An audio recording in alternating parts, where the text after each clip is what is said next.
आगाज इसका होता है अकबर से। ये जो अकबर बादशाह था जिसका यहाँ पर जिक्र भी आया है, असल में अकबर बादशाह ने ज़्यादा रवादारी शो की थी। रवादारी का मतलब ये होता है कि दूसरों को बर्दाश्त करना, किसी के मज़हब को बर्दाश्त करना, किसी के मसलक को बर्दाश्त करना। अकबर की जो बेजा रवादारी थी उस पर यह हुआ कि जो गैर मुस्लिम थे, खासकर जो हिंदू थे, उनका दरबार में बड़ा आना जाना हो गया था। एक तो नजरिए पाकिस्तान के पीछे ये एक थेरी है, फिर अकबर बादशाह को ये सूझा कि वो किसी तरह अकबर आजम बन जाए। यानी अकबर आजम बनने के लिए वो ये चाहता था कि यहाँ के जो हिंदू हैं और जो मुसलमान हैं वो सारे मुझे एक शहनशाह समझने लग जाए। इसलिए उसने एक नया दीन भी उसने बनाया जिसको दीन अकबरी कहा जाता है, और उस दीन का बड़ा प्रचार हुआ था। कहीं मैं आपको उस दीन की खूबियां खामियां भी बता दूंगा। अब जब ये मजीद ये सिलसिला जब इस पे चला और आहिस्ता आहिस्ता, क्योंकि जो हिंदुस्तान में मुसलमानों की जो हुकूमत थी वो आहिस्ता आहिस्ता जब कमज़ोर होती गई, मुसलमान कमज़ोर होते गए और दूसरी तरफ से हिंदू और अंग्रेज़ मजबूत होते गए। फिर इस पर जिक्र आता है 1857 का, जो 1857 की जंग थी। जो 1857 की जंग थी ये बुनियादी तौर पर हिंदू और मुसलमानों ने मिल के लड़ी अंग्रेज़ों के खिलाफ। कहीं आपने पढ़ी होगी तारीख, दोनों ने मिल के लड़ी और जंग में नतीजा ये निकला कि हिंदू और मुसलमान शिकस्त खा गए और अंग्रेज़ों को फतह हासिल हुई। जब अंग्रेज़ ये जंग जीत गए, उनका पूरे हिंदुस्तान पे कब्जा हो गया, तो अंग्रेज़ों ने इस जंग की जो सारी जिम्मेदारी है वो मुसलमानों पे डाल दी थी। मुसलमानों पे सारी जिम्मेदारी डाल दी। तारीख हमें ये बताती है कि अंग्रेज़ों ने 28,000 मुसलमानों को फांसी की सजा दी। फिर अंग्रेज़ों का एक बड़ा ख़ास तरीका होता था सजा देने का कि वो सामने खड़ा करके गोली मार देते थे। इवन हमारे एक उर्दू के एक बहुत बड़े अदीब हैं मौलाना मोहम्मद सैन आज़ाद, उनके जो वालिद थे मौलाना मौलवी बाकर, उनको उनके सामने गोली मारी थी। 12 साल तक अंग्रेज़ों ने हिंदुस्तान पे कर्फ्यू लगाए रखा। जितने यहाँ के जो मुसलमान थे ना, जिन पर उन्हें ये शक था कि वो उस जंग में शामिल थे, या तो उन्हें सजाए मौत दे दी, यानी फांसी की सजा दे दी, या उन्हें गोलियां मार दी गई, या फिर उन्हें जिला वतन कर दिया गया। हत्ता कि जो उस वक्त बादशाह था यहाँ पे बहादुर शाह जफर, नाम आपने सुना होगा। 9th-10th में आप उसकी वो 9th में आप गजल भी पढ़ के आए होंगे, लगता नहीं है दिल मेरा उजड़े दयार में, किसकी बनी है आलम नापायदार में, और उम्र दराज मांग के लाए थे 4 दिन, 2 आरज़ू में कट गए 2 इंतजार में, और दिन जिंदगी के ख़त्म हुए शाम हो गई, मिला के पहुँच सोएंगे कुंजे मज़ार में, और कितना बदनसीब है ज़फ़र दफन के लिए 2 गज़ ज़मीन भी ना मिली। अब जब मुसलमानों को सवाल आ गया, अंग्रेज़ों ने इंतहा कर दी मज़ालिम की। 12 साल तक तो मुसलमानों पे हर तरह का कर्फ्यू था, पाबंदी थी। जब ये सारी पाबंदियां खत्म हो गई सारी, फिर मुसलमानों को कुछ होश आया, फिर मुसलमानों को ये शऊर आया, मुसलमानों ने सोचना शुरू किया कि हमारे हाथों से ये हिंदुस्तान निकल क्यों गया। इससे पहले भी ये सिलसिला चलता रहा। मसलन शाह वलीउल्लाह थे, उनका ये नजरिया था, शाह वलीउल्लाह का नाम आपने सुना है। उनका ये ख्याल था कि मुसलमान कुरान और हदीस से दूर हैं, ये इसको समझते नहीं हैं, इसलिए मुसलमानों को ज़वाल आ रहा है। उन्होंने कुरान पाक का तर्जुमा किया, उन्होंने हदीस की किताबें मुसलमानों को पढ़ाना शुरू की। इसी तरह एक हाजी शरीयतुल्लाह थे, उनका ये नज़रिया था, उनको ये ख्याल आया कि मुसलमान क्योंकि फ़राइज़ से दूर हैं, नमाज है, रोज़ा है, ज़कात है, इस तरह के जो फ़राइज़ हैं मुसलमान इनसे दूर है। यानी वो जो ज़वाल था ना मुसलमानों का, वे क्यों मुसलमानों की 1000 साल की हुकूमत छीन गई। कल मैंने आपको बताया था ना कि 712 से लेके 1857 तक तकरीबन 1000 साल तक मुसलमानों की हुकूमत रही। ज़रा 1000 साल तारीख मुसलमानों से छिन गई। अब हर एक जो थे ना शऊर वाले, सोच समझ वाले जो मुसलमान थे, चाहे वो मजहब को समझने वाले थे या फलसफे को समझने वाले थे, वो अपने अपने नजरिए दे रहे थे। जिस तरह शाह वलीउल्लाह का मैंने बताया कि जब ये ज़वाल शुरू था, उनका ये ख्याल था कि मुसलमान कुरान और हदीस से दूर हैं, लिहाजा इनको कुरान और हदीस पढ़ाओ। हाजी शरीयतुल्लाह, उन्हें ये ख्याल आया कि मुसलमान फ़राइज़ से दूर हैं, लिहाजा उन्होंने फ़राइज़ी तहरीक शुरू कर दी। अच्छा, उसके बाद जो सर सैयद अहमद ख़ान थे, एक मैं उससे पहले आपको मैं ये बात बताऊं कि जब अंग्रेज़ों ने यहाँ कब्जा कर लिया, उन्होंने ये कानून भी पास कर दिया कि यहाँ पर नौकरी हम उसको देंगे जिसको अंग्रेज़ी आती होगी।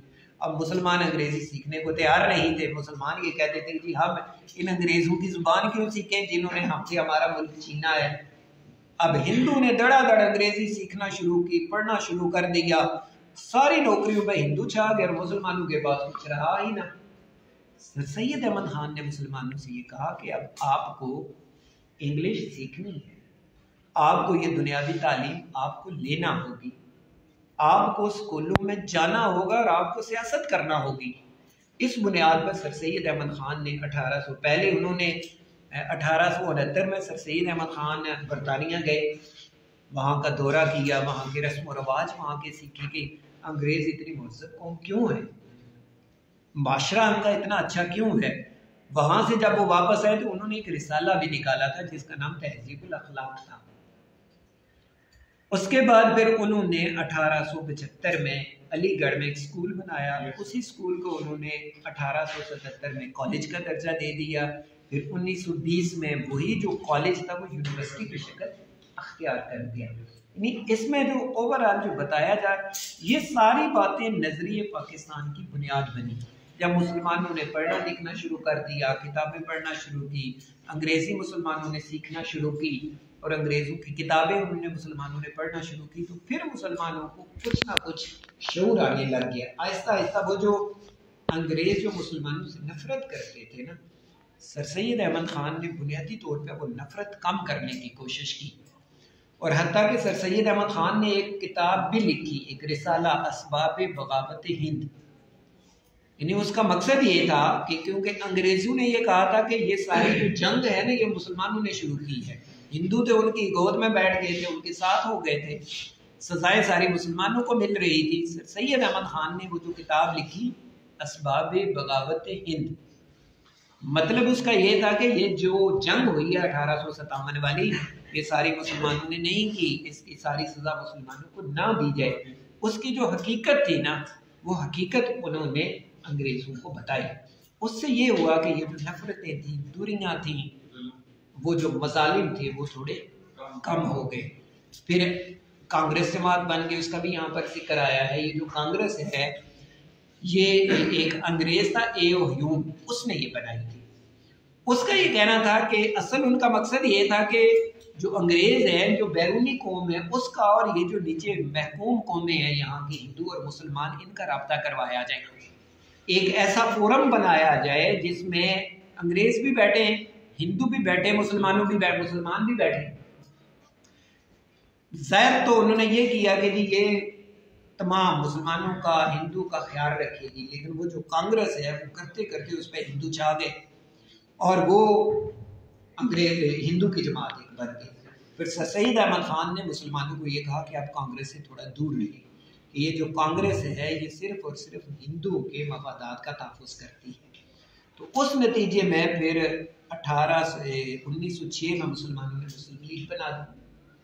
अब जब मुस्लिम लीग बन गई, कांग्रेस भी बन गई, कांग्रेस अब हिंदू की जमात थी, मुस्लिम लीग मुसलमानों की थी। तो यहाँ आके समझ ले कि 1906 में मुसलमानों को एक आईनी हक दे दिया गया। नहीं, आप दूसरे लफ्जों में आप ये कह सकते हैं, आप देख लेंगे 1857 से लेके 1906 तक कितने साल बनते हैं, 49, 49 साल, यानी 50 साल तक मुसलमानों को कौम नहीं समझा गया, उन्हें एक अकलियत समझा जाता था। ये जो मुस्लिम लीग बनी 1906 में आके, इससे मुराद ये थी कि अब मुसलमानों को एक बाकायदा एक कौम समझा गया। उसके बाद फिर कांग्रेस और मुस्लिम लीग ने मिलके एक तहरीक भी शुरू की और मिसाक लखनऊ का भी यहाँ पर जिक्र आएगा। एक मायदा हुआ कि ये दोनों जमातें इकट्ठी रहेगी।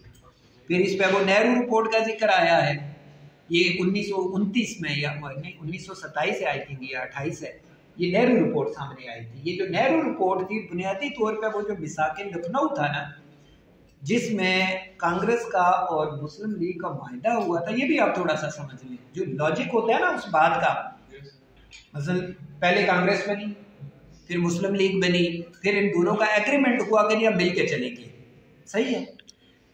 उसके बाद जो नेहरू रिपोर्ट थी ये उस मिसाक लखनऊ के खिलाफ आई थी, यानी एक तरह से अंग्रेजों ने, नेहरू ने, वो जो मोतीलाल नेहरू था जिसने वो रिपोर्ट पेश की थी, एक जवाहरलाल नेहरू था वो बाद में आया, वो मोतीलाल नेहरू था जिसने नेहरू रिपोर्ट पेश की थी, उसने उस मिसाक लखनऊ से इनकार कर दिया। जब उसने इनकार किया तो उसके जवाब में फिर कायदे आजम ने 14 निकात पेश किए थे। आपने पढ़ा है ना मुताला पाकिस्तान। ये जो 14 निकात है ये उस नेहरू रिपोर्ट के खिलाफ आए कि जब नेहरू उस एग्रीमेंट को नहीं मानता तो हमारे ये पॉइंट है भाई, हमने इन पॉइंट पे अंग्रेजों के साथ चल सकते हैं। उसके साथ ही फिर 1930 में अल्लामा इकबाल का खुतबा इलाहाबाद आ जाता है। खैर फिर ये एक सिलसिला अच्छा चल निकलता है और आहिस्ता आहिस्ता मुसलमानों को नुमाइंदगी मिलती है। फिर 23 मार्च 1940 को करारदाद पाकिस्तान मंजूर हो गई और 3 जून 1947 को फिर अंग्रेजों ने, आप देख लें कितनी स्ट्रगल है, 90 साल के बाद आके कब्जा करने की 90 ईयर्स। यहाँ अफगानिस्तान में 20 साल अमेरिका का कब्जा रहा, तहस नहस कर दी अमेरिका ने अफगानिस्तान को। इराक पे भी 20 साल के करीब कब्जा रहा अमेरिका का, सारा सिस्टम खत्म कर दिया और यहाँ 90 ईयर्स उनका कब्जा रहा। 3 जून 1947 का फिर तकसीम हिंद प्लान सामने आया, तो उसके मुताबिक ये तय हुआ कि जी 14 अगस्त को बनेगा पाकिस्तान और 15 अगस्त को बनेगा इंडिया, यानी पाकिस्तान इंडिया से एक दिन बड़ा है, ठीक है। और फिर वो जो कायदे आज़म की और मुस्लिम लीग के बाकी जो रहनुमा थे और जितनी मजहबी जमातें थी, यानी आप ये नहीं समझें कि ये पाकिस्तान हासिल करने में एक किसी बंदे का किरदार है। जो मैंने शुरू में बताया ना कि मुसलमानों के ज़वाल के पीछे हर एक का अपना नजरिया था। अल्लामा इकबाल ने अपने पैटर्न पर मुसलमानों को जगाने की कोशिश की। मौलाना जफर अली खान है, उन्होंने, और मौलाना मोहम्मद अली जौहर ने, उन्होंने लिखने वाला काम ज़्यादा किया। सहाफ़त, रिसाले, अखबारें, उस पर उन्होंने बहुत ज़्यादा लिखा। नज़में, किसी ने शायरी के ज़रिए मुसलमानों को बेदार करने की कोशिश की। सर सैयद अहमद ख़ान ने जिस तरह अपनी मदद आप और इस तरह की कहानियाँ लिख के उन्होंने मुसलमानों को जगाने की कोशिश की। कोई सियासत के, इसी तरह मौलाना मोहम्मद कासिम नानोतवी के नाम यहाँ पर आया है, उन्होंने देवबंद में एक मदरसा कायम किया कि मुसलमानों को मजहबी तालीम भी दी जाए। बरेली में एक मदरसा कायम हुआ, उसमें भी मजहबी तालीम के मुसलमानों की जहाँ जहाँ कोई डेफिशिएंसी थी उसको पूरा किया जाए। और पूरी समझ लें कि एक सेंचुरी, पूरी एक सदी की, तो वो 2 के बाद फिर 14 अगस्त 1947 को पाकिस्तान बन गया।